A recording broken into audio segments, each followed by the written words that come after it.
सोचो, आप सो रहे हो, आंखें बंद हैं, बॉडी बिल्कुल स्टिल है, लेकिन इसी वक्त आपका ब्रेन एक पूरी दुनिया क्रिएट कर रहा होता है। आप लोगों को देख सकते हो, उनसे बात कर सकते हो, डिफरेंट जगहों पर जा सकते हो और कभी कभी ऐसी चीज़ें भी देखते हो जो रियलिटी में पॉसिबल ही नहीं होती। लेकिन सवाल ये है, आखिर हमारा ब्रेन सोते हुए ड्रीम्स बनाता क्यों है और ये ड्रीम्स बनते कैसे हैं? जब हम सोते हैं, इसका मतलब ये नहीं है कि हमारा ब्रेन भी कम्प्लीटली ऑफ हो जाता है।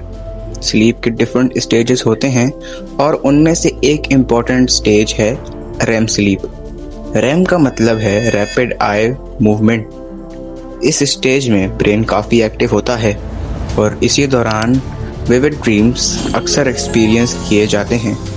यानी आपका बॉडी रेस्ट कर रहा होता है लेकिन ब्रेन के अंदर एक्टिविटी चल रही होती है। अब इंटरेस्टिंग पार्ट ये है कि ब्रेन ड्रीम्स को किसी मूवी की तरह पहले से रिकॉर्ड करके नहीं रखता।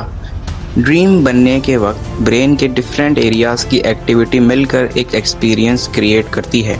आपकी मेमोरीज, इमोशंस, इमेजेस और रिसेंट एक्सपीरियंसेस का कुछ हिस्सा ब्रेन की एक्टिविटी में शामिल हो सकता है। विजुअल एरियाज एक्टिव हों तो आपको ड्रीम में इमेजेस और सीन्स नज़र आ सकते हैं।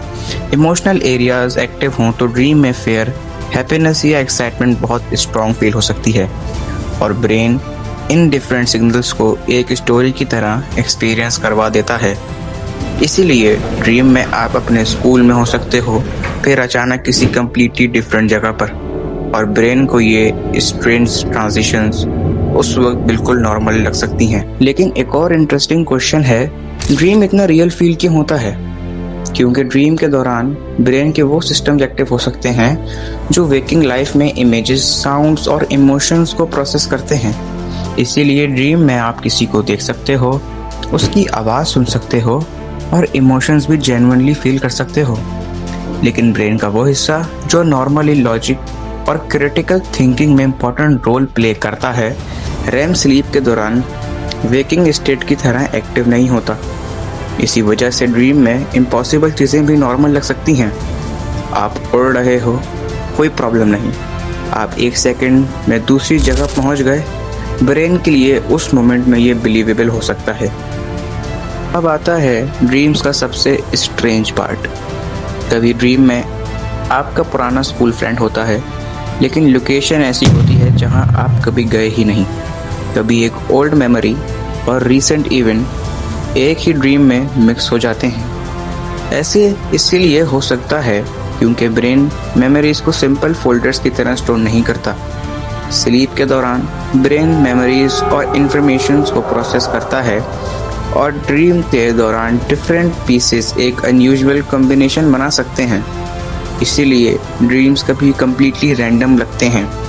लेकिन इसका मतलब ये नहीं कि हर ड्रीम का कोई हिडन मैसेज या स्पेशल मीनिंग ज़रूर होता है। साइंटिस्ट अभी भी एग्जैक्टली एग्री नहीं करते कि ड्रीम्स का मेन पर्पस क्या है।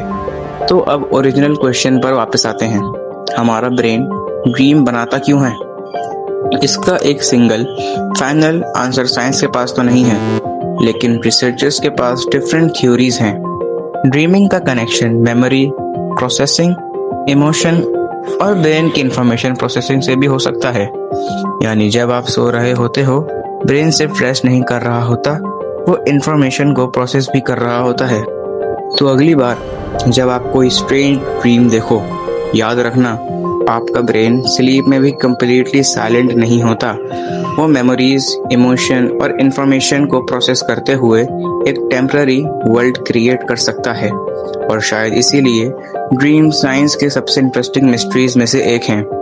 अगर आपको ऐसी ही इंटरेस्टिंग साइंस वीडियोस पसंद हैं तो वीडियो को लाइक और चैनल को सब्सक्राइब लाजमी कीजिएगा। मिलते हैं अगली वीडियो में।